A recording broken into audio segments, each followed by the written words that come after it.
Thank you. I'll wait till 7:02. Okay. Good evening, Alan. I've got a recording now. I can always. Good evening, everyone.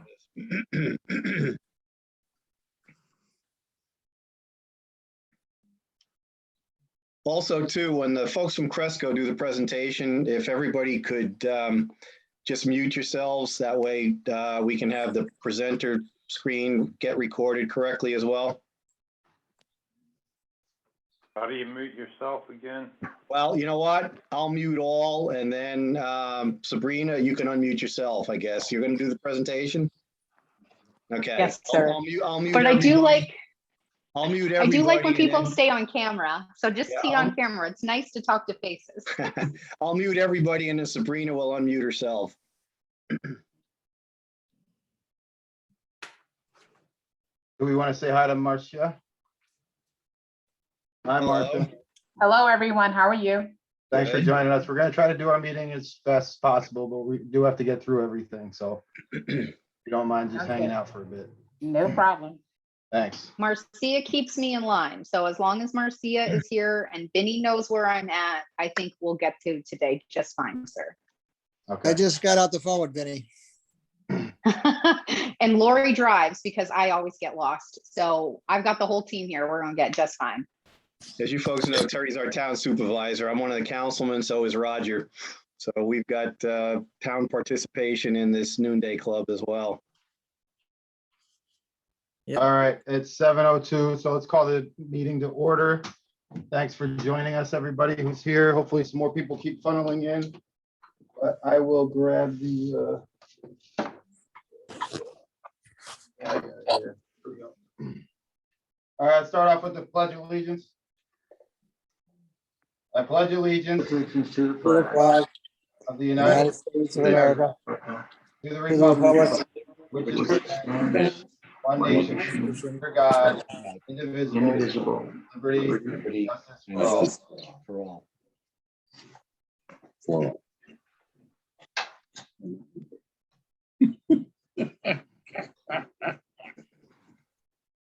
All right, thank you. Elise, can we go through the minutes real quick? Are there any corrections for the minutes? I didn't hear of any. Okay, great. How about the treasurer's report? Debbie, is she here? No, she's not. Not here right Yeah, now. she was. It was sent via email though, and everything looked okay to me, so. I agree. I'll start out the committee reports with the Halloween. I talked to Lisa Wiles. She talked to the village. It's a village offering of the parking lot, not a use of the school, so there are no restrictions. So we're gonna go ahead with it. She said that she'll have security for us and everything. We just have to give her a window. I will call a Zoom meeting with our committee members just to go through getting trophies and social media advertisements out there and stuff like that, but Ellen, think what what- are you talking about? the trunk or treat. You're, We're gonna do a trunk or you treat, keep Debbie. freezing and I'm hearing like every third word. Oh, that's no good. Let me turn off all my other stuff. Maybe there's a bandwidth problem. I don't want to be glitching on you. Debbie, I think unfortunately that's you because we were hearing him, or at least I was. I was hearing him. Yeah, I too. So that's exciting that we can go through with it. So we'll hash out the details from now to then, but if you talk to anybody, let them know we're gonna do it. Our Halloween night, I believe it's a Sunday. So it should be good. And we'll probably do from 6 to 10. Alan, which but- parking lot is that we're gonna use? The main school parking lot. We just have to leave the bus lane open for an emergency. Okay. So we'll have We a used a couple lane. years ago then. Yeah, we did this in 2018 or 19. I think we did it in 19. Yeah. And it was a big hit. And then we didn't do it in 2020. So we'll pull it up again this year. We're going to go ahead with it. So that's good news. And so yeah, if you talk to anybody, let them know that there is going to be the event this year, and please spread the word. We'll try to get it out as fast as possible, but it is less than a month. So we hope that everybody who will participate gets the information. Are there any other new committee reports. How about the senior dinner? Okay, I just joined and I have a lot of information on last year's dinner. Willing to share that with anybody who's interested. You can contact Send it me. out as an email. We could get together, and I'll go over the information I have. Okay. And then, Don, when is our next pickup for the Adopt a Highway? I was gonna try and get it before the Columbus Day weekend. That's not gonna happen. So probably next Wednesday I'm shooting. Let me just double check here, but I think it's next Wednesday I'm shooting for because Mondays doesn't seem to be good. Nope, can't be Wednesday. I have a planning board meeting. Next Thursday, will that work for people? Yeah, I've recently become free on Thursdays. Okay, I'm not all too right, sure then on that. what's that, Jerry? Probably not good because the next day is the filing deadline. Okay, Extended. That's what, the 14th, Don? yeah, Yeah, I could probably be available for that. okay. Is that a board meeting night? No, right? Nope. No, board That's meetings tomorrow tomorrow. night. All right, I'll send out an announcement for the 14th. All right, thanks. If I can make it, I'll be there, but Yeah. I guarantee anything. All Hey, right. Alan, hey, Alan, Dave Eichster here. Question back on, maybe it's a question to Dick. What's the format for the senior dinner? Is it the same as last year, or is it the traditional in-house event? I don't know if we've voted on that, but I don't know. I assume it's like last year, Okay. but what do you think? Do you think we should not have an in-house gathering? I think it's still a little bit early for that type of thing. I mean, we're talking about our seniors who are some of the, True, yeah. I mean, Okay. It's not like the trunk or treat, which is outside and it's all younger people. Okay. We ran it pretty good last year with restaurants and deliveries. And we'll just get in touch with Eric Cafaro because he had offered those dinners. So we'll at least lock in what he had and then we can do deliveries for that. And if we can get more, or we want to get more, then we can pay for them. Good news is the COVID numbers are still coming way down, so gotta pray a lot, but hopefully they stay in that same direction. Yeah, that's good. Yeah, today is 15 in the town. Yep. All right, any other committee reports that we need to do? I don't think so, right? Oh, So- mine. First for the, Alan, hold on. go ahead. Oh, sorry, you got something on the banners? Sure. It's getting to be our busy season here. All right, let's hear it. All right, so the fall banners are up. Hopefully everyone's noticed that. Yep. And I've already gone through the snowflake lights the last 2 nights, and I'm gonna have the club buy another 1,000 LED lights. Because over like 500 or more were shot after last year, which is about, I don't know, 1/7 of them. I'll donate the money to cover it. The club can still keep the money in there to cover for photoelectric eyes and other items that we might need. Okay, So that, I'm thinking, Bill Miller helps, he's the one with the bucket truck. And he's a hunter, so he's probably gonna wanna go hunting on the first day, which is November 20th. So the weekend, we're probably gonna, I'll have to confirm it with him, might be November 13th. To hang the lights up. Just Okay. so people can sort of tentatively put it in their schedule. Who's on the committee, once I know a little bit more, and that'll be changing to the winter banners at the same time. So that's where we are. Okay, I could help with that too. Thanks for offering Yeah. to pay for it. Yeah, It we need sounds about like, 7 or 8, you know, we only need 7, it's about 7 or 8 people. I'm glad you're waiting past or before opening day, because I'll be out in the woods too. Yeah, that's quite a few people, so I know he wants to go hunting. And then otherwise it's gonna be the Thanksgiving weekend, which I don't even know if I'd be here or not, depending on what's going on. yeah, I like your thinking with the 13th there or before that. I think last Yep. year we might have put them up a little earlier too. Plus, they look really good. So the longer they're up, the better anyway. And earlier we do it, the better weather we should have. So Yeah. at So least just so everybody know, I mean, the incandescent bulbs are basically expiring pretty quickly. You just remember, again, I've said this in the past, but one year we bought like 40 some lights at the same time. So all those lights, if they're at the same expected life, they're all Yep. burning out kind of at the same time. So changing the LEDs, now they were only up for what, 2 years? No, 1 year now, I guess.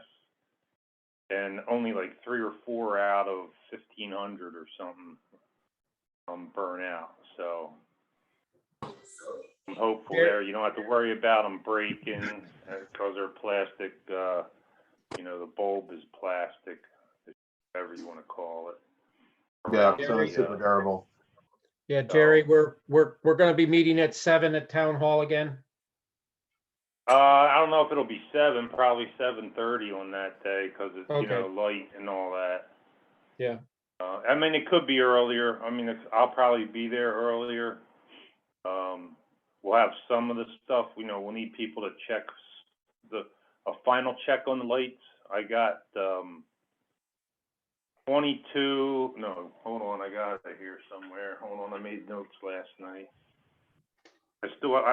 I'll order these. Debbie will send a check out and they'll send them to my office, the LEDs, which some of them will carry over to next year. But let me just give you an idea here. Of the first one we got, I don't know if anybody remembers, we got one sample and it had LEDs, but they're the bright. Only 4 of those bulbs have failed over the last, whatever, 5 or 6 years out of 72. Yeah, That's pretty good. I think it's been closer to 10 now because, you know, it's been quite a while. Really, has it been that long? Wow. Yeah, because we got that one before we got any of the others. Yeah, that no, one- I remember. Yeah, that was sort of the sample. Yeah, So there's the one I call it blue or brighter LED. yeah, we There'll always put be- that, we always put that over by the Boy in the Boot. It was Over the Liberty library. Square, but that Yeah. hasn't worked the last 2 years. So we got trouble. There's a problem with troubleshooting, as you know. Yeah, But there will be 29 that'll be LED this year. And then 22 incandescent are left, and I have, you know, replacement bulbs for that morning in case some. It's amazing. I take them out of one socket and transfer them over to another, and you put it in and it blows right then, or you put it in and, you know, 2 minutes later it burns out. So they're failing rather quickly. So. All But right, there's well, over 50 time, 52 in all, and I don't think there's spots for all of them. That's another issue, as Don is aware. There's yeah, Yeah, quite we a- did that. there are some that have the photosensitive eye and no bracket, and then there's others that are the other way around. So we could look at maybe fixing that. I mean, Central Hudson sent a letter to us that was, you know, you're not supposed to have banners up there all the time. There's not supposed to be business names on the banners, blah, blah, blah, blah, blah. I sent that to Jeff and Kaplan to look at it to see if we even want to have a conversation. Terry's seen that letter too, so they mailed it to him. But, you know, It's kinda we're gonna, petty. I don't know how we get where they also want the two things that they want is anything that's lighted, they want them to be monitored, photosensitive on all the poles, which not all of our poles are, especially on Canal Street, I guess where they started, there's no, they're on the whole time. And then they also want LED bulbs in too, so we're working on that. But, there's no sense in throwing out 1,400 bulbs just to satisfy them. All right, well, let us know if we need to do a night where we need to change a bunch of bulbs like we've done in the past to get caught up. But it feels like over time, That's done. we're gonna eventually phase out all the old incandescent ones and we'll just have LED. Yeah, I did that already. That's done. Okay, great. They only have to be checked that morning All right, so before they go on when- the pickup truck. So, tentatively the 13th, but we'll do a follow-up communication. yeah, I text whoever usually does it. So. Okay. All right, thanks, Sherry. And we'll know about the next meeting in November. Yeah. We'll have another time to talk about it before we do it. Yep. All right, did I forget anybody else? Because there's no updates from scholarship or citizen of the year, so. All right, the first thing I wanted to address was the budget stipends letter that we discussed last time. I had shot a PDF of the letter that I wrote to Paul and Terry and Dick. But if that's okay, you can go ahead and submit it. If not, I'll make some changes and we'll get it in. But it's there, so we'll follow up with that again before the next meeting. When is that due, Paul? Actually, it was due already. We haven't finalized the budget yet, but we're pretty close. Oh, okay, so moot point. Well, get it to us, but as I said, we haven't finalized the budget yet, but we're really close, right, Terry? Yeah, well, we went from the tentative and now we're into the preliminary phase and we have to have a public hearing and then we have to pass it in November, but submit it like tomorrow. Yeah. And, Okay, well, did you guys get it? It should be in your emails. okay, we'll check on it. All right, because I mean, if it's good, I don't know if I need to go through the formality of delivering it in an envelope, or if you guys can just, No, you can just send me email and supervisor@wawarsingny.gov and we'll print it out. okay. Hey, Alan, we don't need to vote on spending the money for the light bulbs, do we? If you're donating, For you paying for them, or how much you requested? Oh, I'm gonna I'll make a donation to cover them, so. All right, yeah, if the Noonday needs to pay for something, then we can do a vote on it. Just let us know. Well, I don't know what the rules are, so. I mean, yeah, that would be the rule. If we're gonna expend money, I think we have to vote on it. So we should vote right now then, because, gotta have Debbie cut the check to send off, because they won't send it to us without a, What's the amount? $741.66. I'll make that motion. I'll second it. All right, all those in favor? who was one? So I was Don one. moved it, Paul seconded. Is anybody opposed? All right, so everybody's in favor. Mr. President, I apologize for speaking out of order today, but we would love to discuss if there's an opportunity to support either the senior event or any of the opportunities that your club is speaking of. So I don't think that's right now the best time, but perhaps an action item for our perhaps visit next week. We'd love to talk about how we can support. Absolutely, yeah, thank you. Yep. That's an awesome offer. Appreciate that. I just want to know, am I allowed to come to the senior dinner? Because it probably sounds very good. It would be, but I doubt we're gonna be able to do it in person again. What we did last year is we had 140 something dinners that we delivered to all the seniors in the area. And it looks like we're gonna do the same thing again this year. We So, would love to support in a way that is comfortable with your board. Okay, thank you.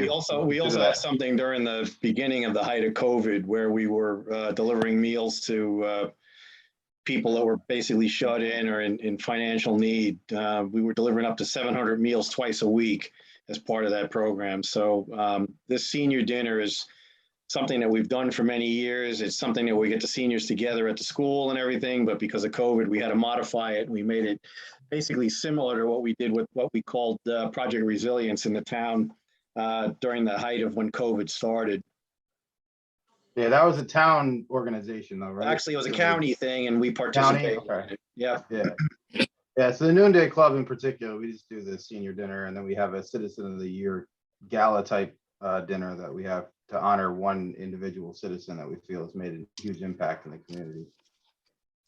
Again, I appreciate the space. Let's just stay very close in touch, because as I hope you will learn today and throughout our future relationship, community is a critical part of our operation and of my personal value system and the team members that I work with. So we're anxious to get involved. Excellent. Thank you so much. Sure. So Terry, I'll be sending you that letter while before the evening is done here, hopefully before the meeting is done. Let's bring anything new to the floor for new business before we have the presenters come on. All right, great. So that's excellent, because then we can actually finish all of our business, and as soon as the presenters are done, we can adjourn the meeting. All right, so thanks for everyone for coming for the meeting. Now we will introduce Sabrina, Marcia, and Robin and Paul. Okay, what I'm going to do, just to make everything good, is I'm going to mute everybody, but you should be able to unmute yourself, Sabrina, and then you can start your presentation. If anyone needs to speak, you can unmute yourself too, once I get done doing that. But this just kind of makes it easier so that we don't have any issues with things. All righty, I think we're ready. All right, thanks again.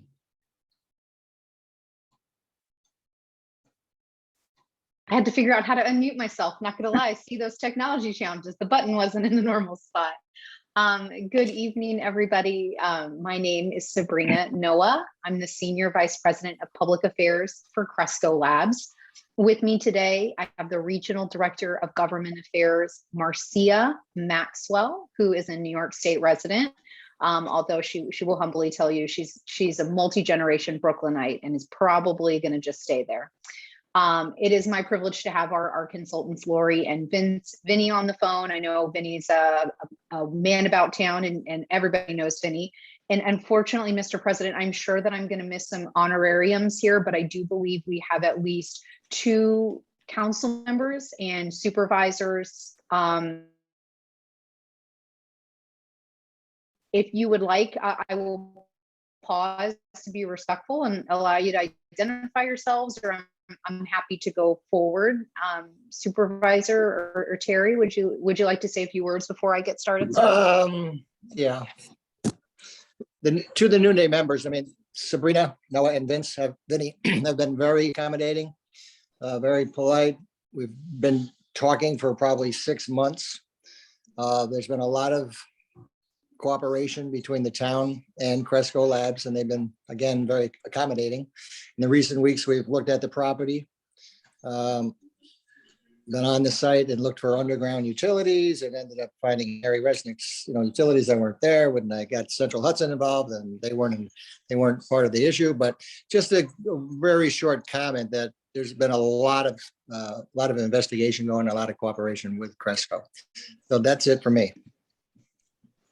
Thank you, Mr. Supervisors. Would any other members of an elected board like to say a few words before I get started? Also, Roger Buckwalter, member of the town. Roger Buckwalter, member of the town board. This is a very exciting project that's coming up. A lot of us are looking forward to it. There's obviously some questions that need to be answered, and I'm sure we'll work through that. But it's something that is on a piece of property that is not what I would call prime property, and it's just very exciting. I think it's going to be good things coming, and we're really looking forward to working at it. I think after the planning board does its due diligence, it's all going to work out. Very exciting. Thank I you, guess, sir. my comments on it is, Sabrina, we've got a lot of excitement in the town after many, many years. There's quite a few projects that the town board and the planning board, zoning board are working on. This is one of those projects, obviously, and I can tell you that the town board is very much committed to taking all of what's going on as an opportunity for us to bring the town of Wawarsing up a whole bunch of steps while this is going on. So, as Roger said, we've got a lot of due diligence to do, but we are very hopeful that, all these projects are going to really benefit the town in the long run. Thank you so much. I typically don't correct elected officials. It's not good for somebody in professional politics. But I will tell you that this land that you comically said is not an ideal site is the result of a 2.5-year long process for Cresco to find its New York home. Right. We have diligently scrubbed the entire state of New York. And I can tell you before I jump into my presentation humbly that we have not had a warmer, kinder, and more transparent welcome from any municipality in my 10 years in cannabis. And I've had the privilege of building over 24 cannabis facilities. And so your opportunity, the former location of this trade site, has provided my company and my team one of the best opportunities to be a thoughtful and dominant player within the New York market. And we will all win together as we have the opportunity to have a manufacturing facility that serves not the state of New York at this time, and then your town and your community has an opportunity to have thoughtful economic development done with intelligent design. So but with that, I'll get into the presentation. As I said, my name is Sabrina Noah. I'm the Senior Vice President of Public Affairs for Cresco Labs. We are the largest distributor of cannabis in the United States, which means that we grow, manufacture, and sell more cannabis in US than anybody else in that space. Our mission and vision is to build the most important cannabis company in the United States. And the way that we do that is building on our relationships with our consumers, our customers, our regulators, our investors, and exactly folks like you within the community. This is a really tiny brief snapshot about Cresco because we all want to know who's coming to town. We were founded in 2013 in Chicago, Illinois, which is one of the first medical cannabis programs in the United States. We are currently in 10 states, which we'll talk about a little bit later. But a little humble fact about me, it's crazy to see that number of 2,700 employees. When I started at Cresco, we were at 302 states, and the last 3 to 4 years have just been explosive and exciting. We have currently, as I said, 18 production and cultivation facilities in the US. So you guys would be lucky number 19. And we have 33 operating retail locations, 4 in the state of New York. Our team, our top tier management, this is a reflection of the quality of individuals that we employ at Cresco across the board. You'll see a really wide range of folks from Ford, from Apple, from Pfizer, from traditional pharmaceuticals to consumer packaged goods. We're talking a little bit about our footprint, our 10 states. You can see here, our goal is to be in all 10 of the most populous states, but New York, I will tell you, is our top priority right now. We are in California, Florida, New York, Pennsylvania, Illinois, Ohio, Michigan, Arizona, Massachusetts, and Maryland. Our brand portfolio, these are the products that we will actually be manufacturing if the town board and the planning and the county of Ulster County approves our project today. These are our brands. So this, just like you have Pepsi and Coke and Sprite, we have different brands within our portfolio. Cresco, Mindy's, which is our edible line, which we'll talk a little bit about, High Supply, Good News, and Remedy, which is our medical focus line, which would be the primary product being consumed, which would be manufactured at this facility. Sunnyside is our retail platform. We have 4 Sunnysides currently in the state of New York. These facilities serve as our retail presence, patients in New York can walk in and currently buy medicinal cannabis with a prescription from a licensed physician. We are aware, and I'm sure you all are aware, that the state of New York passed legislation last year and actually held their first board meeting this past Tuesday to begin the rulemaking process to launch adult use cannabis in the state of New York. I will be honest with you that at this time, we believe that that launch for non-medicinal or adult use patients is probably a year away. That is a plus or minus. We really don't know. A lot of this is just my guessing. So what we hope is this facility will serve to expand the volume of products that we can currently offer to our 4 retail dispensaries. What we have committed in various meetings as a supervisor spoke to, is we are targeting 300 to 400 employees in our initial launch of the facility, with an average salary of $55,000 and a full suite of benefits. One of my favorite stories about our community of Cresco employees is the opportunity to transfer within our Cresco network. Our current retail store manager, who actually launches new stores, actually started as a gardener at our Pennsylvania facility. So somebody who came in at the absolute entry-level position has been able to work himself up in about 4 years to a national job. And that's not an uncommon story. People transfer in between any of those facilities. So it's a wonderful career. This is not just a job. Our community impact, which is something I have the privilege of supervising along with our government affairs team, we really focus on local hiring and business opportunities. I know one of the things that we're going to be talking with the planning board and the County of Ulster about is creating an email address so that folks who are interested in responding to RFPs or RFQs, or just interested in telling us a little bit about their businesses, have the opportunity to do so.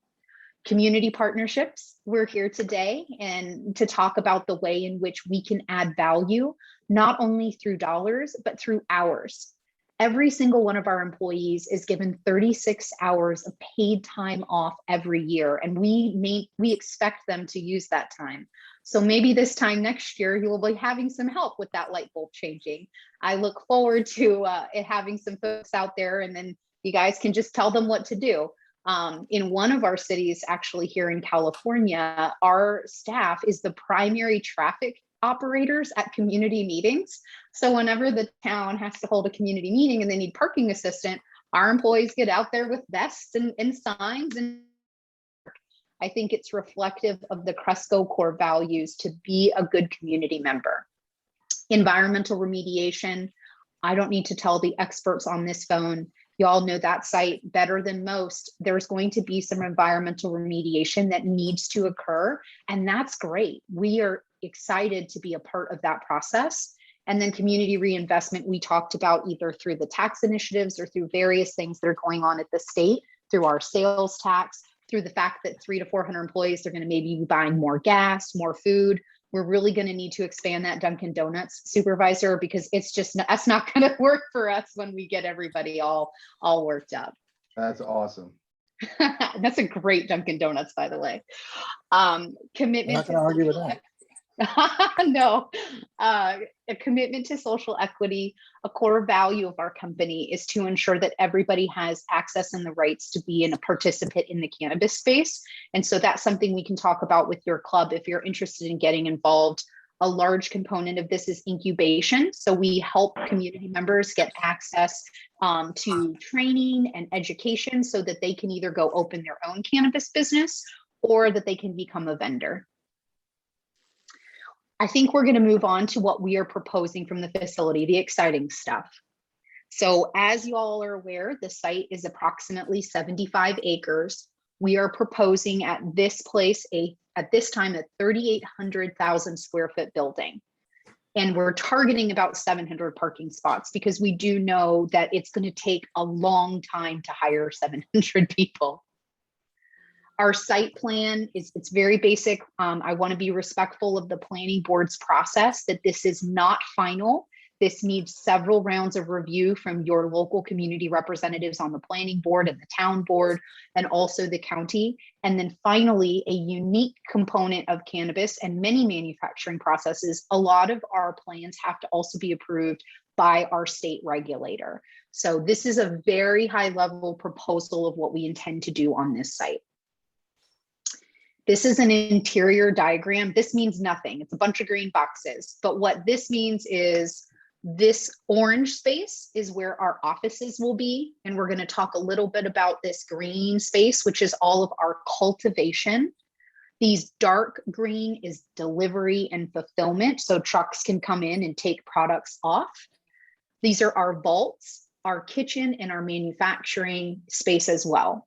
So a common question I'm getting asked in the community is, will this facility be selling retail? And the answer is no. Our license that is being proposed to you today and to the planning board and to the town board and to the county is for a cultivation, manufacturing, and processing building. So folks will not be able to walk up to the front door and knock on and ask to purchase products. In compliance with New York state law, all products must be purchased at a licensed dispensary. And at this time, we do not have an option, nor have we begun any level of discussions with anybody about a retail dispensary in the community. I think that really needs to be a community decision, and we stand ready to help with those conversations and discussions when y'all are ready. So our strategy is to have the whole supply chain. And I added this slide at the last minute to kind of talk about how we cultivate and manufacture, we grow the plant, we dry it, we turn it into lotion, then we distribute it through our wholesale partners, and then we sell it through our retailers. Now in New York, this is not the same in every state, we can actually sell our products at all retail locations. In some states, it's really limited. So we're excited that these products that we will hopefully manufacture in Ellenville and Wissing will not only be sold in our 4 retail dispensary, but in the hundreds of retail dispensaries that will be coming online when the adult use program launches in New York State.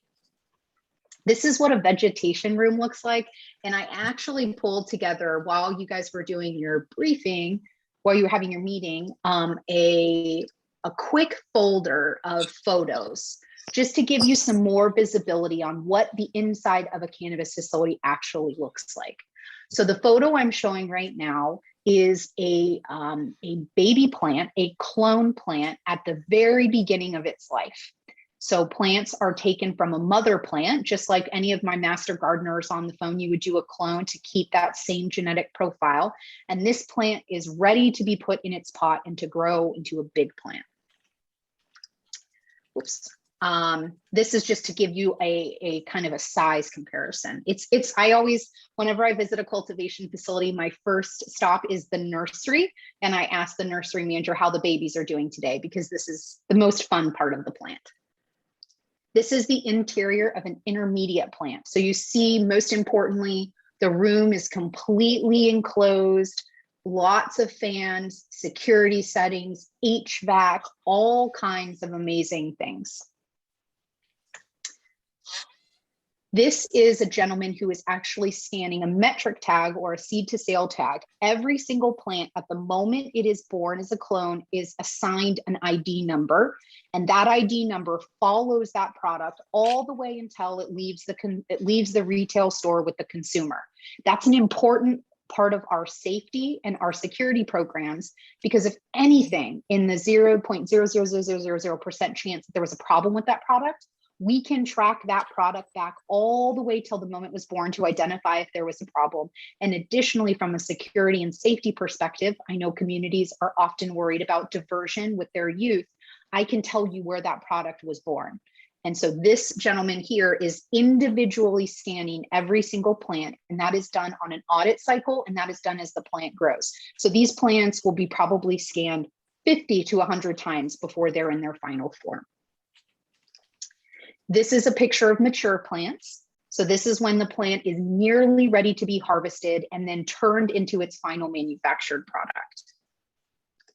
So these are quick photos. I'm missing some step that I pulled in together where this individual is actually taking that big plant and they are compounding it through heat and pressure and various different mechanisms into a liquid form that can then be manufactured into a variety of products.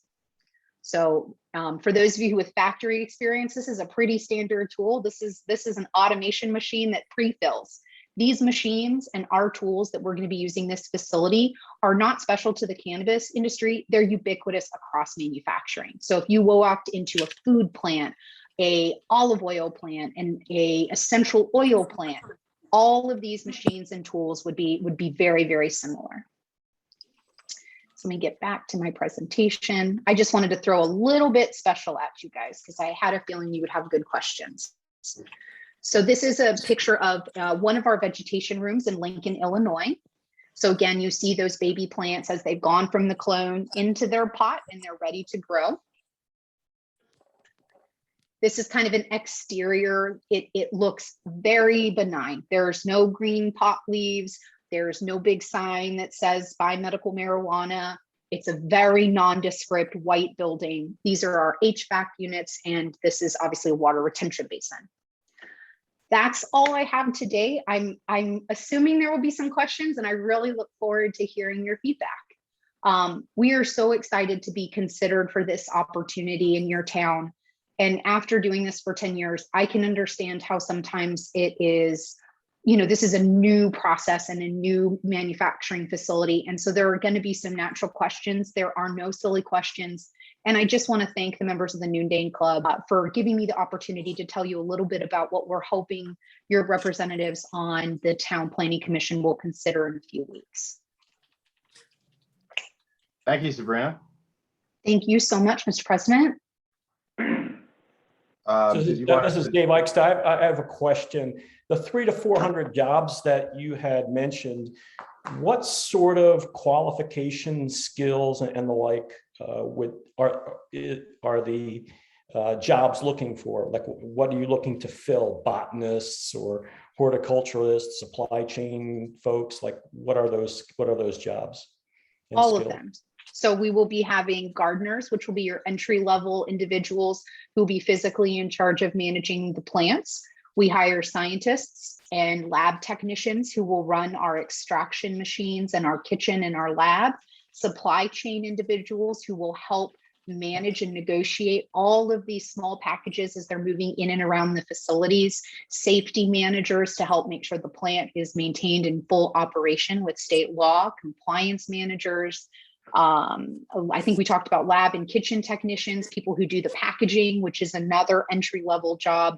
It really runs the gamut from gardening, kitchen, laboratory, manufacturing, packaging, and distribution. So are you anticipating sourcing the skills from Ulster County, or will they be relocated from other locations?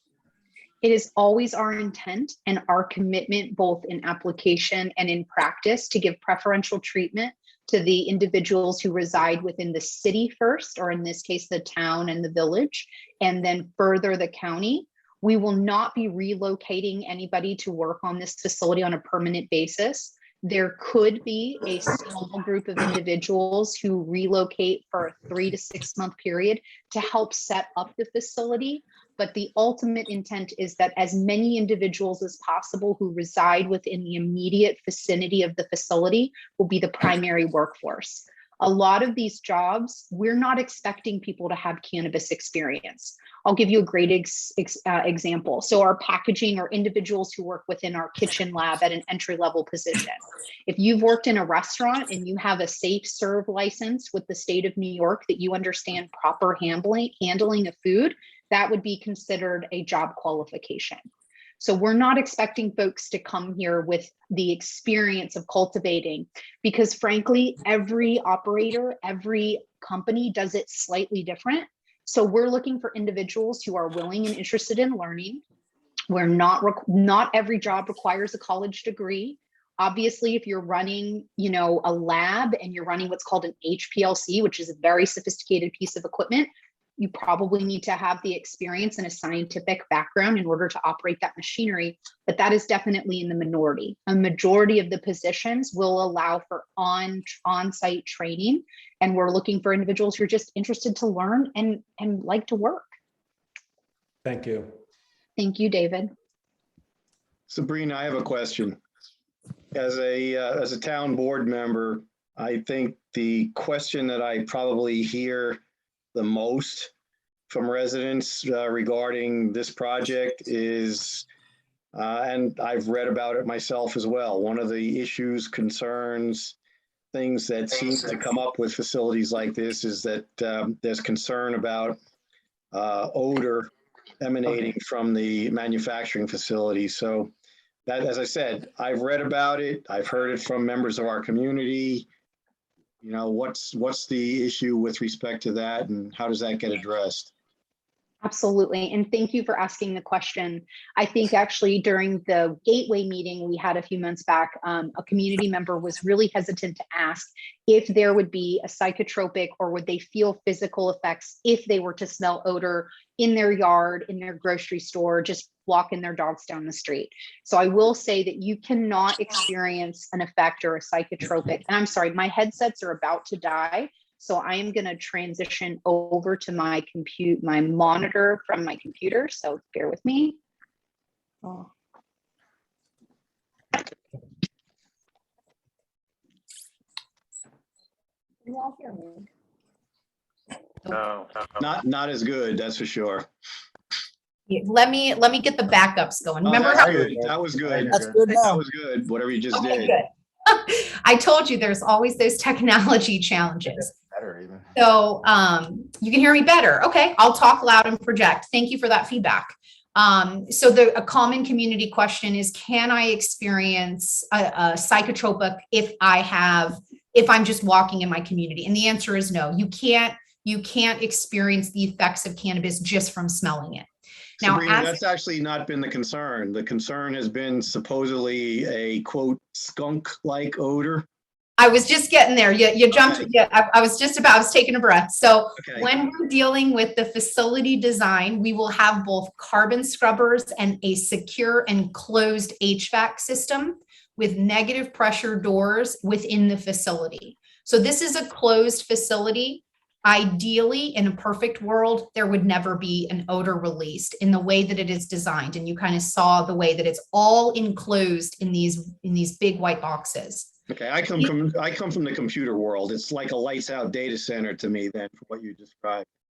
Paul, that's a perfect example. And in fact, we use ISO standards when we're dealing with clean rooms. Like the goal is GMP, good manufacturing practice, clean room. So for anybody who knows that means like the goal is nothing gets in and out of that room without our knowledge and permission, because the cannabis plant, just like tomatoes, is very sensitive to disease and bugs and light and heat and humidity. So we want to keep those rooms very closed. Now, I can't say that there's never going to be an odor event, because an odor event would occur if there's going to be an emergency, right? Let's say something catastrophic happens, which has never happened, but let's just say something happens. Those HVAC systems are designed to vent, right? Just like any other manufacturing facility. We do put multiple redundant systems in place. It's called an odor abatement plan that utilize a lot of different technologies, including HVAC, carbon scrubbers, and this negative pressure technology to keep all that odor inside the facility. We also advise our employees, we use scrub programs. One of my favorite stories is we do have an email address and a telephone number with a voicemail that we will, if given permission to build this facility, be able to roll out so that folks can call and say, hey, it's 6:30 on Tuesday and I can smell something. And that's important feedback for us, because then we can identify what's going on operationally within the facility at 6:30 and find out why the odor got out. But my little funny story about that is I got a community call in a different state a couple years back. And she's like, I'm at the grocery store, Sabrina, and I smell it. And you promised me I wasn't going to be able to smell it.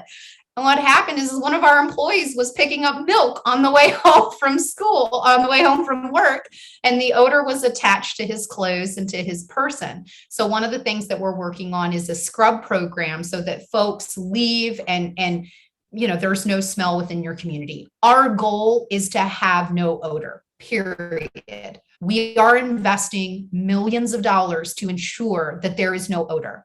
I can't promise you that it will never happen, but I can promise you that when it happens, we will do a full after action report to understand what went wrong and, most importantly, what will get better.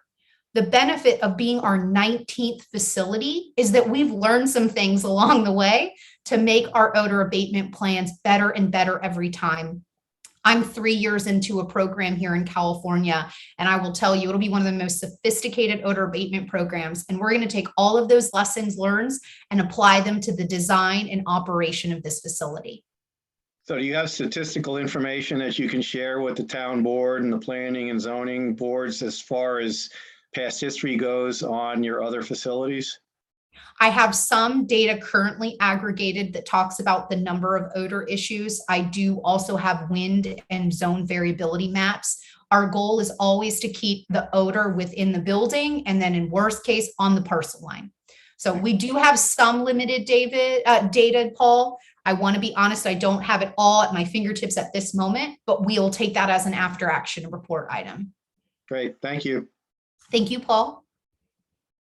Sabrina, Yes, sir.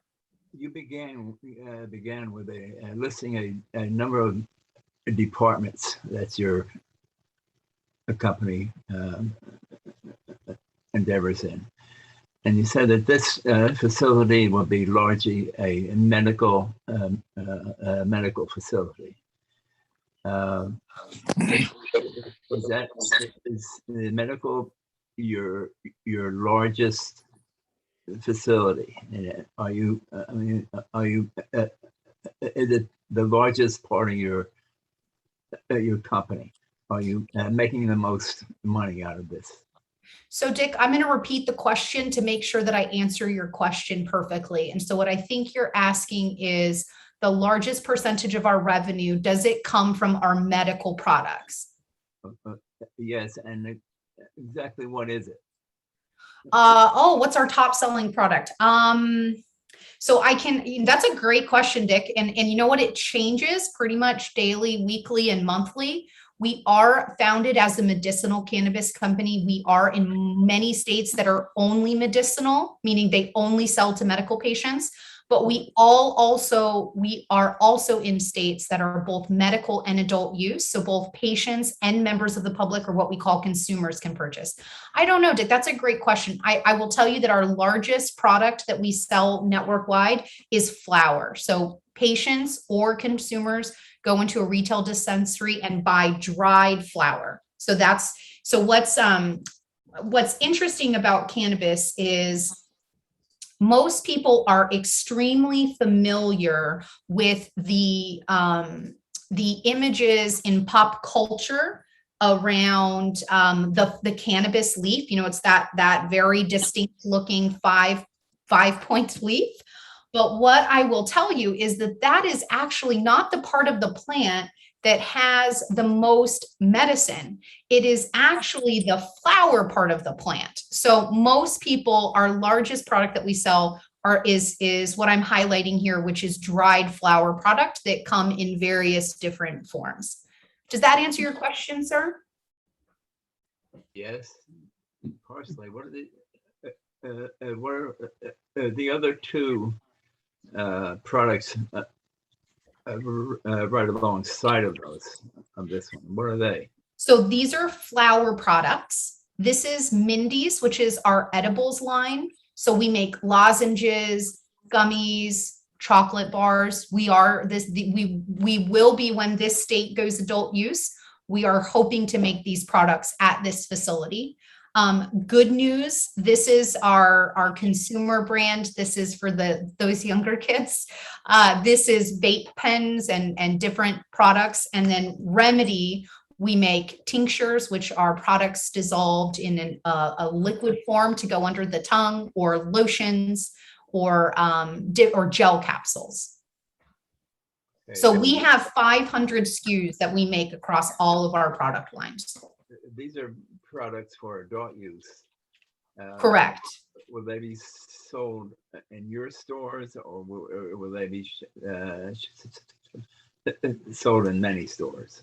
They will be, the goal is to sell in every store in New York that will allow us. So it's just like your retail stores get to pick and choose brands. We have the same system. So we hope to be in as many stores in New York that will be willing to carry our product. I get you. Thank you. Thank you. Appreciate your question. Sabrina? When Yes, you Rod. when you say the flower, you mean the buds, right? Buds? Yep, buds, flower. Yep. I guess buds is the old term, the old school term, and flower is the new school term. Fair enough, Roger. Fair enough. Sabrina, welcome. Thank you.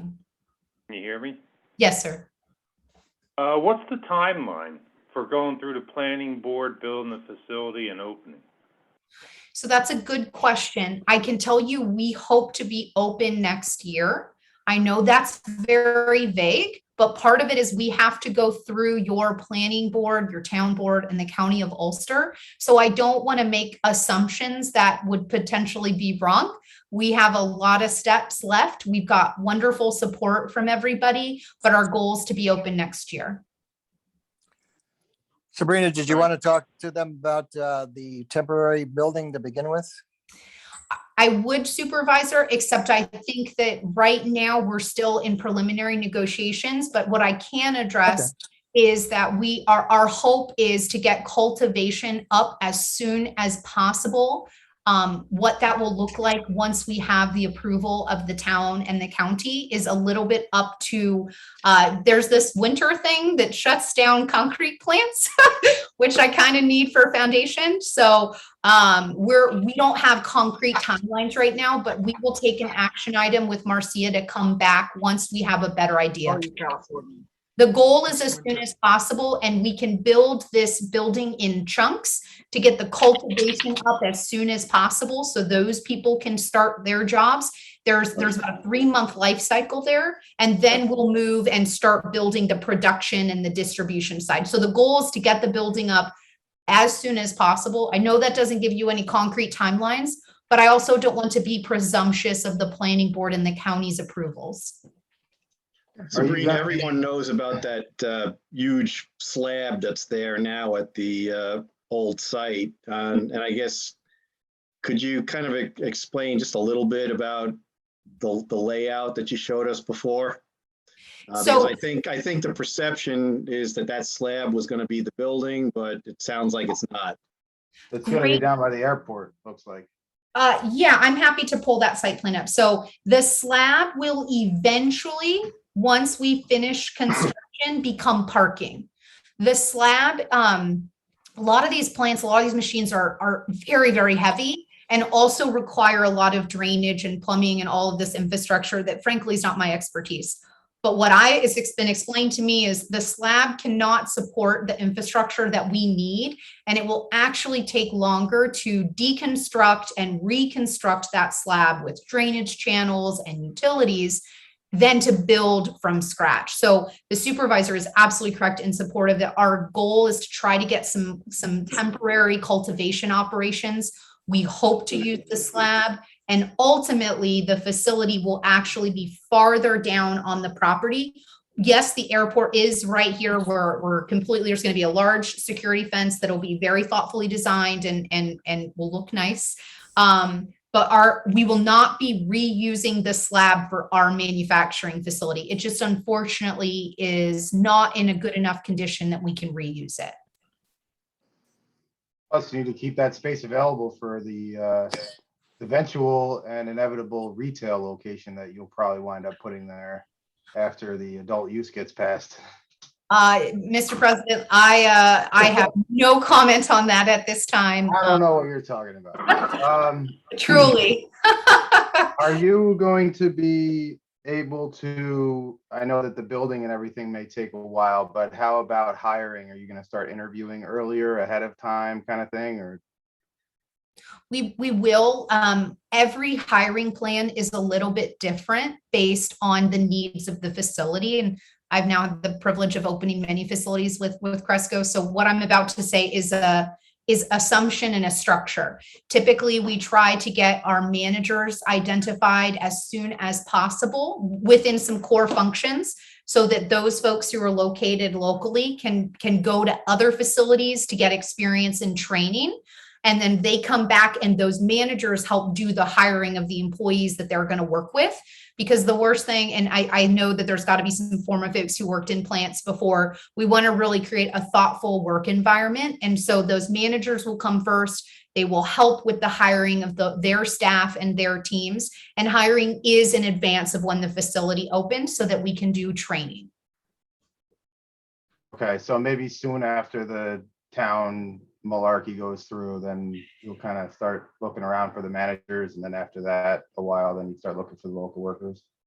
I will make sure that when we've got a more concrete hiring timeline, that we come back and Marcia and Vinny will keep me honest, that we will come back post entitlement once we get all of our approvals, and we'll do an update meeting with your group once I have some more concrete timelines on when is building starting, when is hiring starting, when are we opening.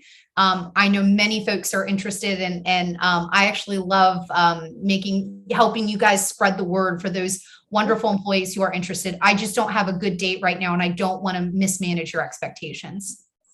Okay, yeah, I think that this group, this club in particular, would know a lot of potential competent employees that you'd be looking for. So We'll probably have to partner on a job fair. How does that sound?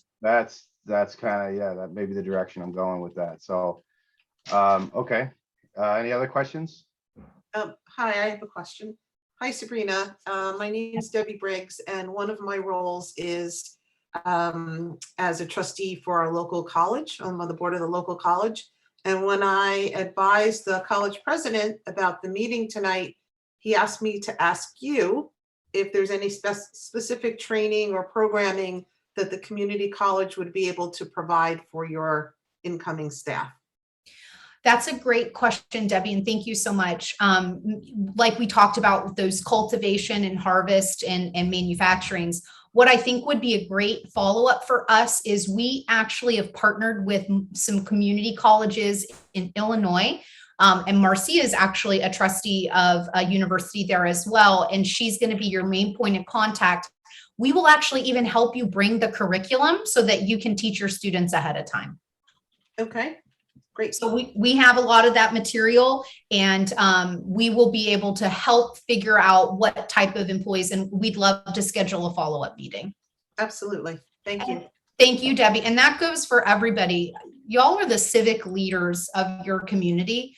I do not, and by the way, I have grown up all over. I've lived in California, Illinois, Colorado, Louisiana. So my accent's a little bit all over the place depending on who I'm talking to, but I'm an outsider in your community. And I just want to be honest. You are your civic leaders, you know your community. So if there are other organizations, if there are folks that we need to be meeting with about this, please work with Marcia, and I will give you my email address and through Vinny. Or meet me when I'm in town in the next couple of weeks and start feeding those information of folks that we need to be meeting with. The more people that the town and the village and the county understand are excited about this opportunity, I think the higher likelihood that we will have their support. They need to hear from you. They represent you. The Chamber of Commerce would be a place. I believe we just joined today. Did we not approve that application, Miss Marcia? Yes, ma'am. We just filed our application today. Great. Nice. Thank you for the tip. But yeah, so if there's any other groups, we would love to explain what we're doing here so that more people know and are supportive of our elected officials that have given us this wonderful opportunity. Thank you for coming tonight. I'm Steve Kelly. I'm the president of the hospital here in Ellenville, and we've been supporting you from really early on. So Yes, if you're sir. ever in the area, stop in and say hello, because we'll be neighbors. I would love that. And I will be. Vinny and Marcia have a good handle on my schedule in the coming weeks. We talked about and thank you so much. We'd love to. I came from a healthcare background before I got into cannabis. So my sister's a nurse, so appreciate all of our essential workers at your hospital. We covered kind of the gamut of the common concerns that we've been hearing: odor, how is this going to work with the community from a reinvestment perspective? I do want to take just a quick second to address the 209 traffic. I am super aware that, and I've seen that construction going on, and I understand that casino traffic on Friday nights can be a little intense, but we're working very closely with our local traffic planners from a shift perspective and a scheduling perspective, to make sure that we impact traffic as least as possible. Additionally, we are aware that this site formerly had much larger facilities with much larger amount of employees. So we feel comfortable based on the data that we've received. And then, I lost my train of thought. The last thing is, most importantly, I think it's really helpful from a volume perspective to understand that we're not going to be running hundreds of tractor trailers down 209 onto Schrade Parkway, right? We're talking about small minivan sized Sprinter vans that are going to be moving that product around. So just to alleviate any concerns, and please share this with your neighbors. We are aware that traffic might be a concern, but we're diligently working with Ulster County based traffic planners to make sure that we get our traffic pattern right to impact the community as little as possible. So I'm sorry to jump, Mr. Kelly, but you made me remember that we've got to be thoughtful about that back entry point, which is the left turn into your hospital. We've been asked why we don't use that ingress, and because of that, emergency lane is one of the reasons we want to really keep traffic coming down 209 in Schrade. So thank you for the reminder. I look forward to meeting you in person.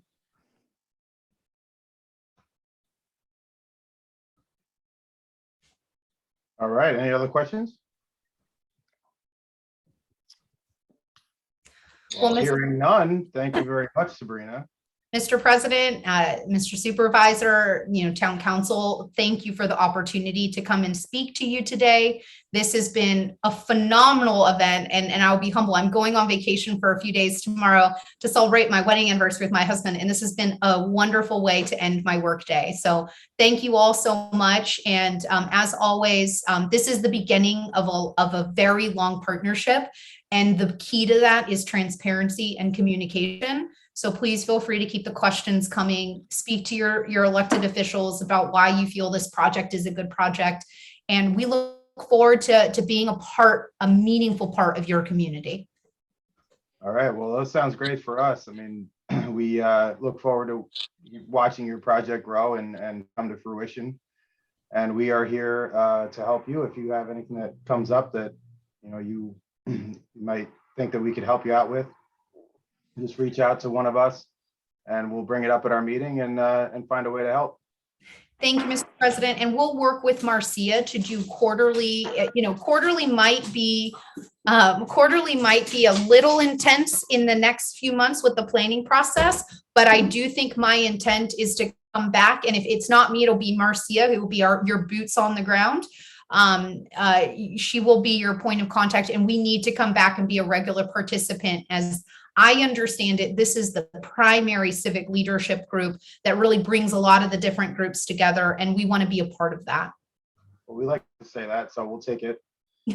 Cheers, yeah, a little coffee. Absolutely, yeah. Once a year would be nice. Well, you do more than that.